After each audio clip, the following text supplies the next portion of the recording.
Hello everybody, welcome back to the Gregorius Maths video.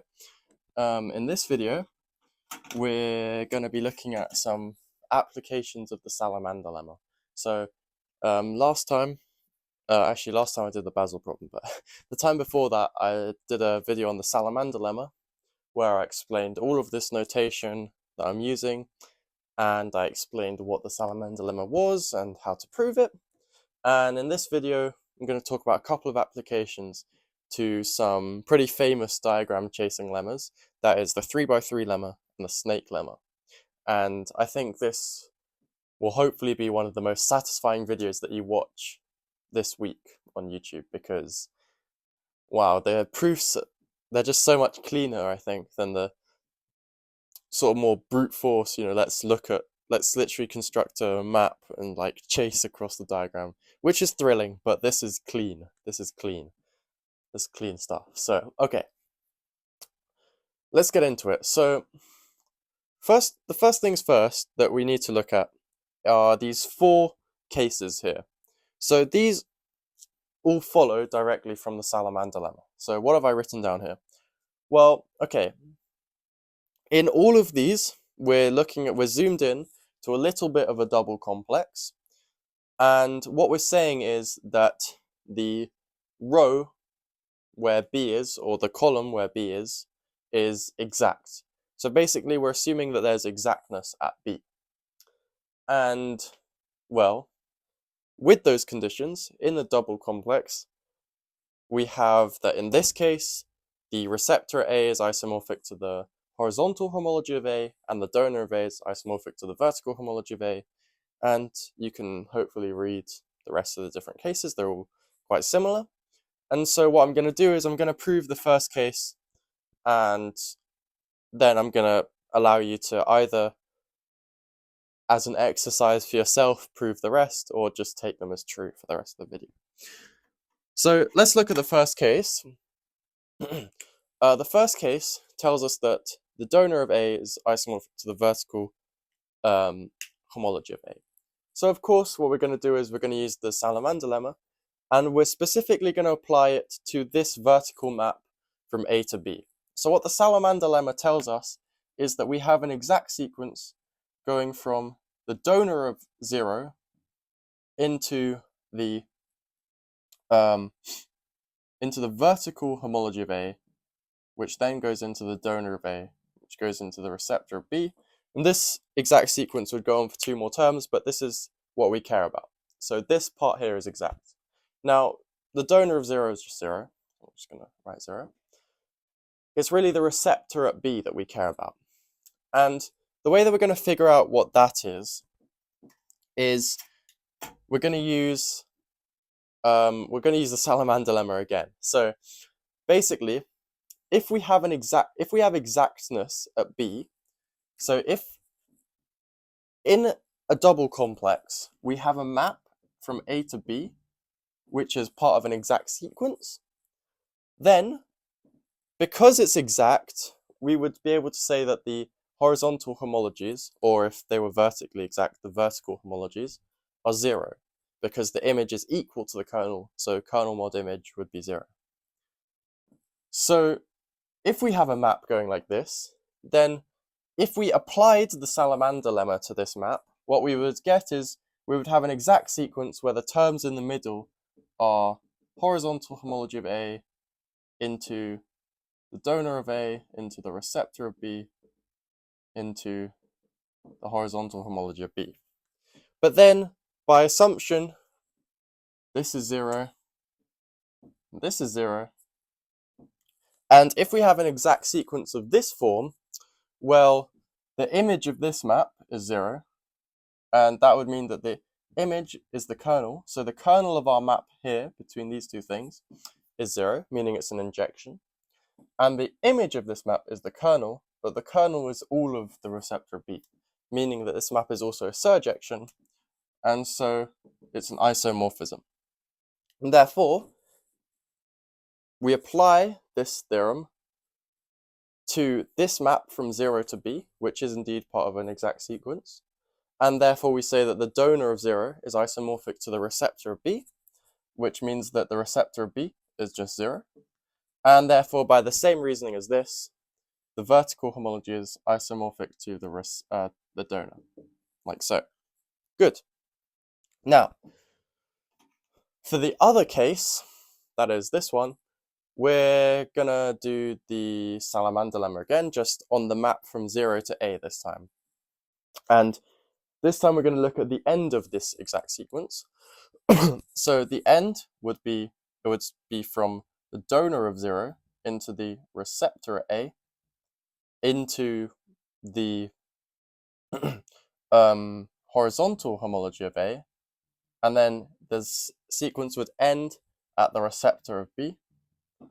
But as we've just shown, the receptor of B is 0, and the donor of 0 is 0, and so this would be an isomorphism as we've stated there.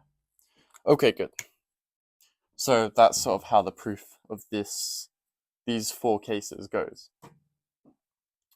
Okay, so with this in mind, we're going to now try and prove the 3x3 lemma. Okay, so what does the 3x3 lemma state? Well,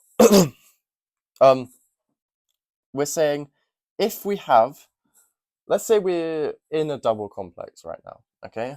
And we have 3 exact columns. So we're going from A prime to A double prime. We're going from B prime to B double prime.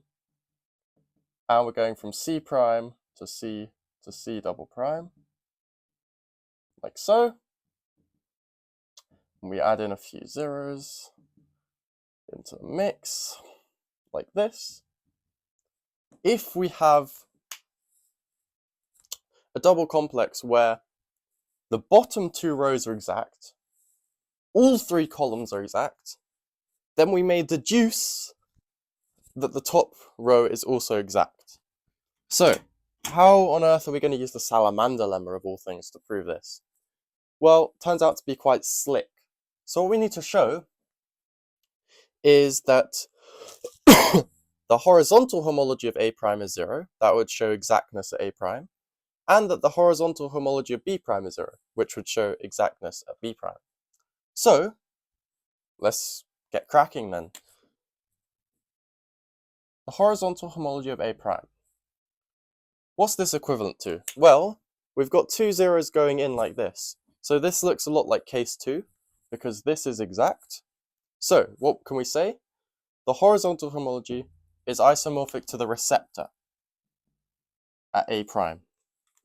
Okay, but now this map here, by assumption, is part of an exact sequence.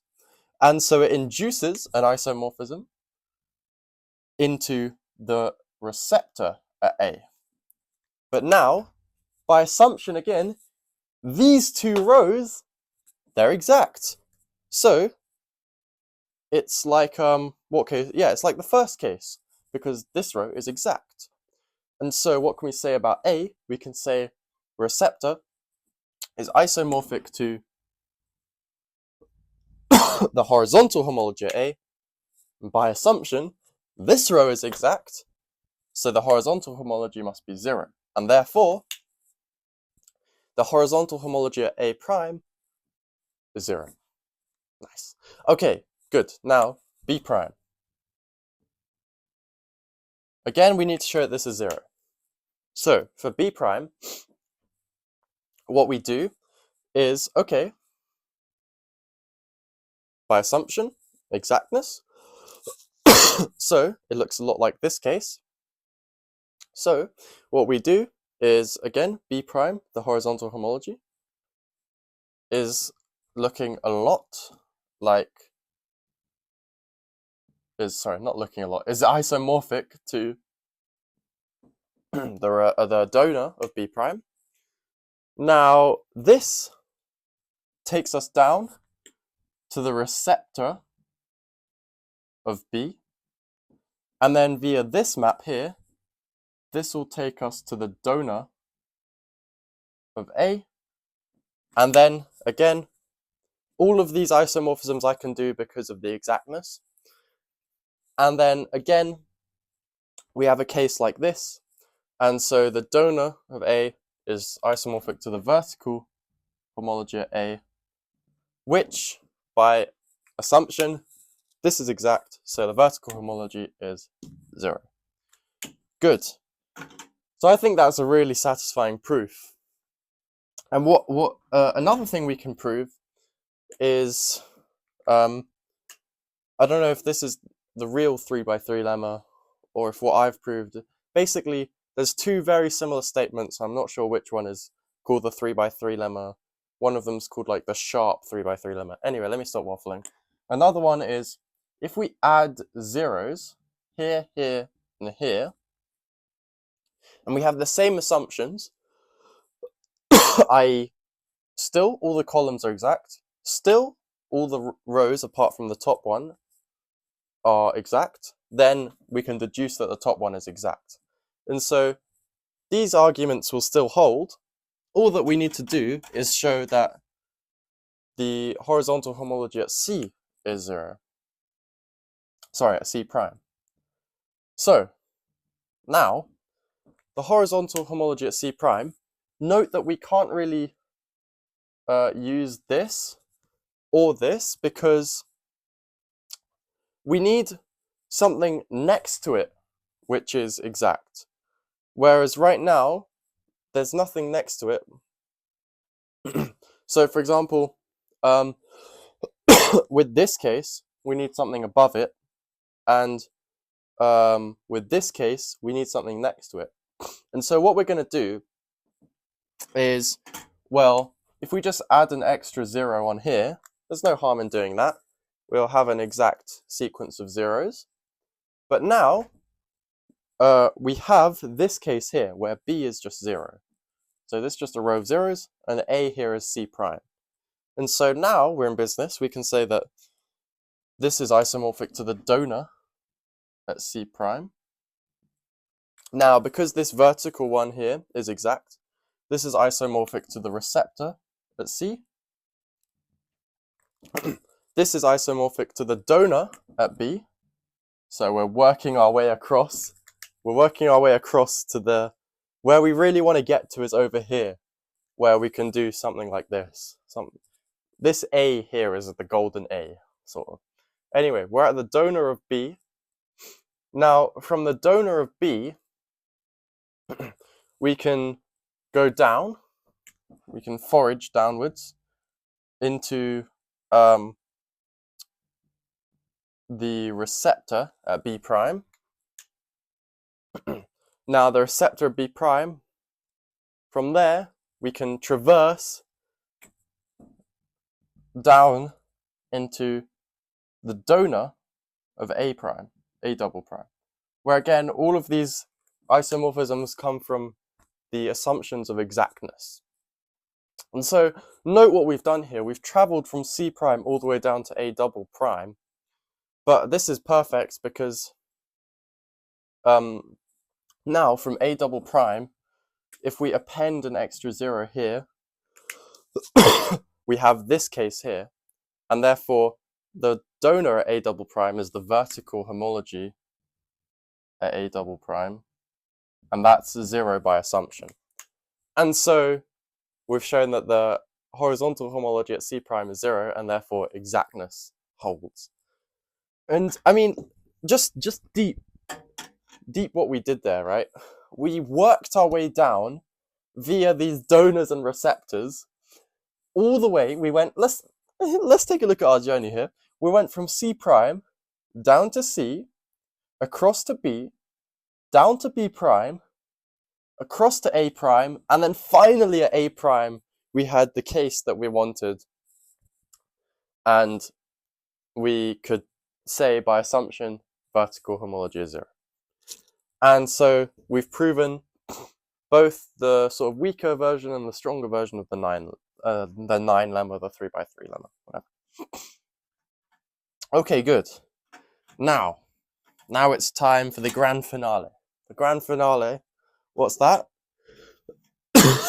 That is to show the snake lemma. Okay, let's go to a different board. So the snake lemma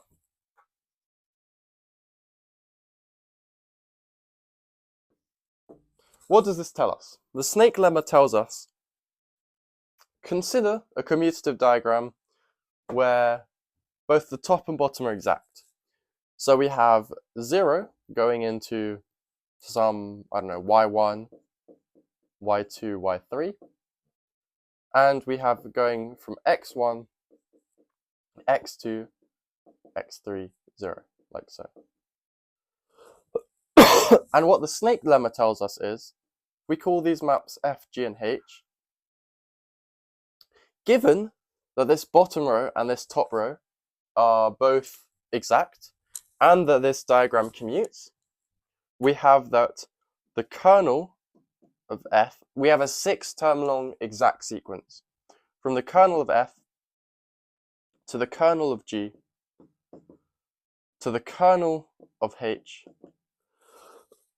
into, and here's the kicker, the co-kernel of F into the co-kernel of G into the co-kernel of H, like so.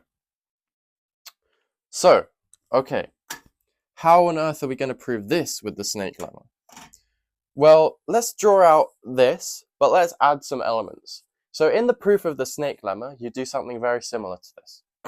So we're going to call kernel of F K1, K2, and K3, and the co-kernels C1, C2, and C3, just for simplicity's sake. So let's form a double complex. So if we append K1, K2, K3 on the top, we still have X1, X2, X3, 0, Y1, Y2, Y3. Let me sit down for this. 0. And we still have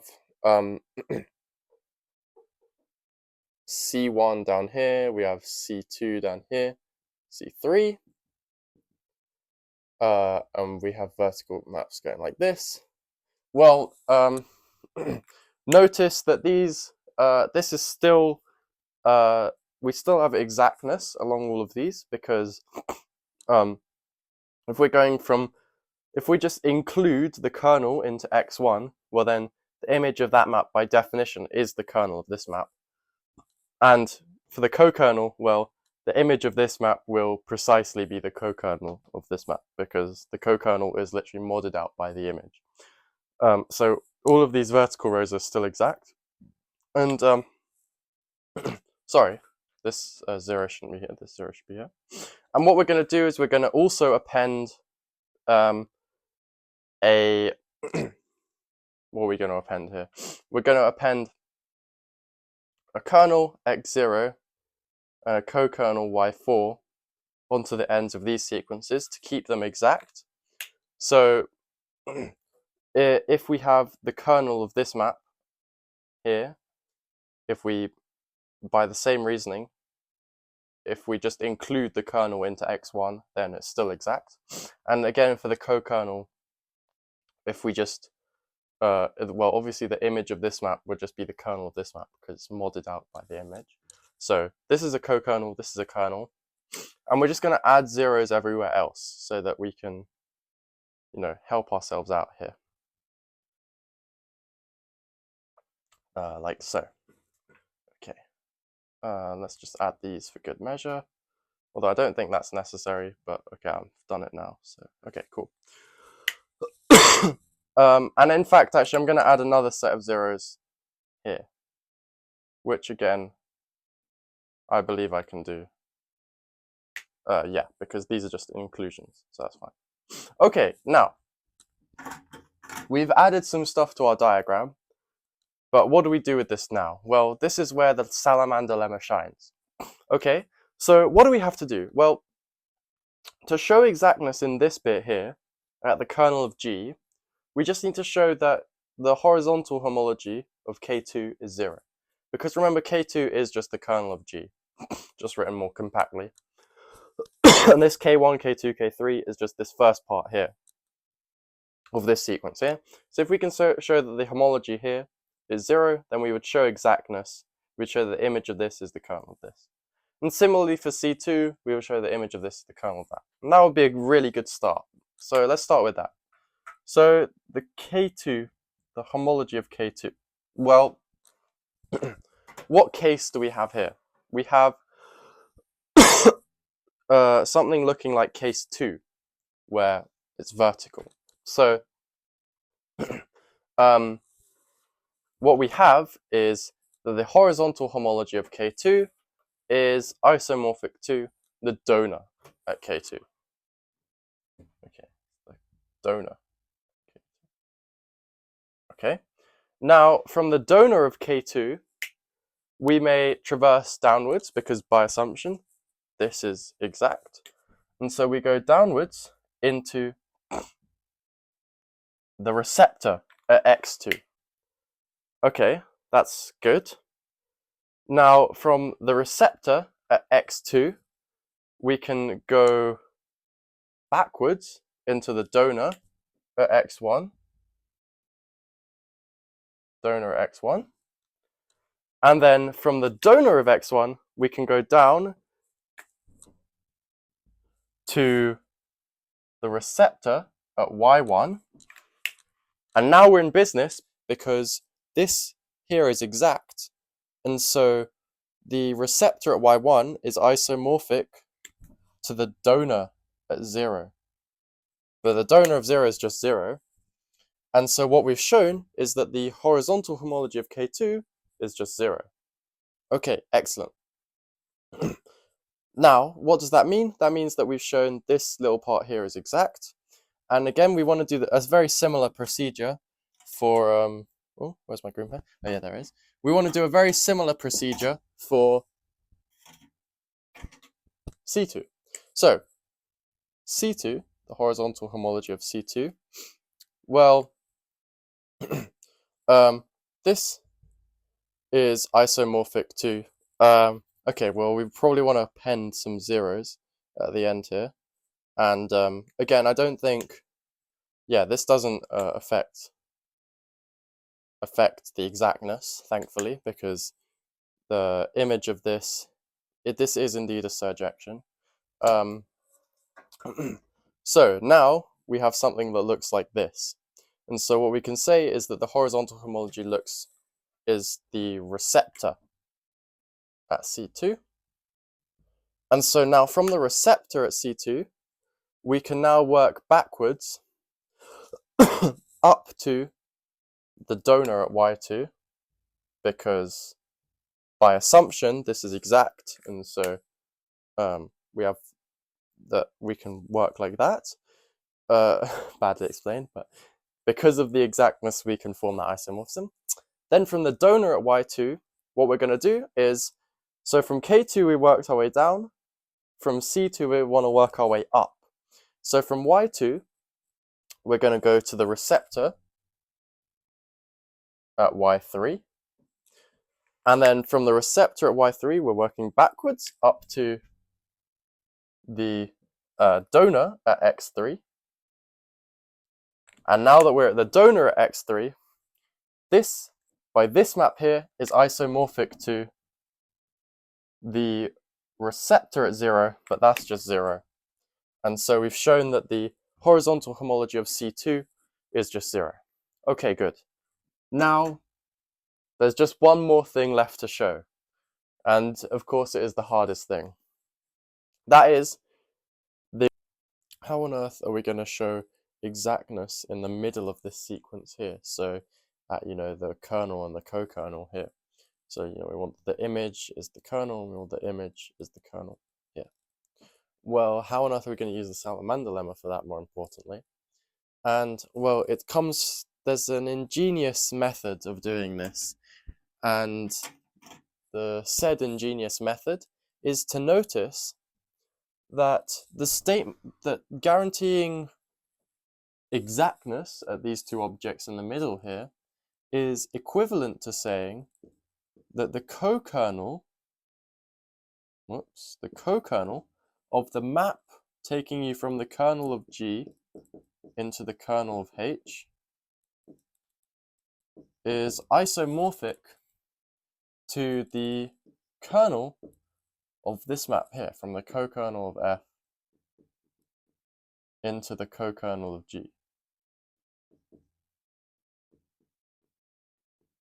And well, notice that, well, this, okay, because if you look at this, the co-kernel of this map is precisely isomorphic to the image of this map. And so we'd be showing that the image is indeed the kernel here. And also, again, remember that the kernel of the co-kernel is the image. And so we'd also be showing that the image of this map is the kernel of this map here. And so we'd be showing exactness at both points. But if you look at the co-kernel of this map here, the co-kernel of this map is the co-kernel of the map from K2 to K3, which is just,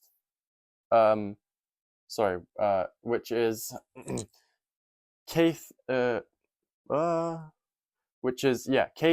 mod the image of the map, which is precisely the horizontal homology at K3.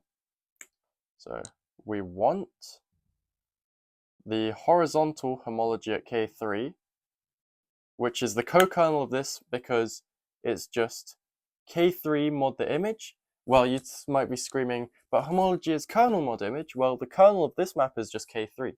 And so it's this. We want that this is isomorphic to, well, the kernel of this map here is just the horizontal homology at C1 because, well, the horizontal homology is just the kernel mod the image, but the image is 0, so it's just the kernel. And so what we want is this statement here can be rephrased to say that the horizontal homology at K3 is isomorphic to the horizontal homology at C1. And now you're about to witness an absolute corker of a diagram chase. I'm about to uncork something magical here. Okay, so we're going from K3 all the way down to C1. Let's get cracking. So firstly, the homology at K3 is isomorphic to, well, what is it isomorphic to? Well, which case are we looking at here? Well, we know, well, okay, we need something to work with here. And so we're going to append an extra 0 here, because remember, we can't use this horizontal as being exact because we haven't assumed that it's exact. And so we're going to append an extra 0 here. Oh, sorry. I'm going to append an extra 0 here, sorry, like so. Okay, so this is exact, and now we have this case here, case number 2.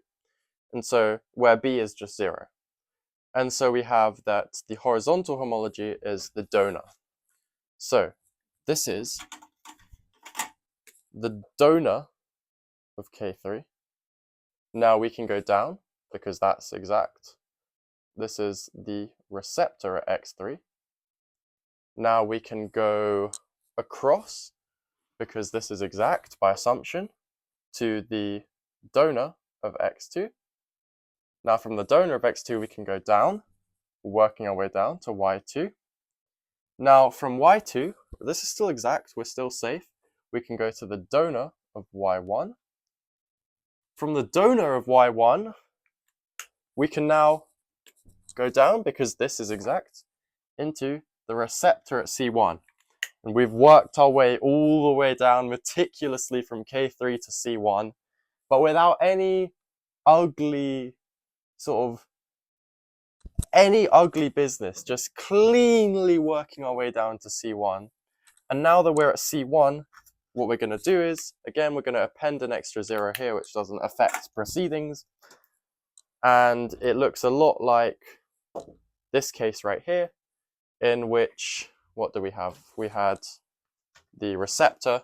The receptor at C1 is precisely the horizontal homology. And would you look at that?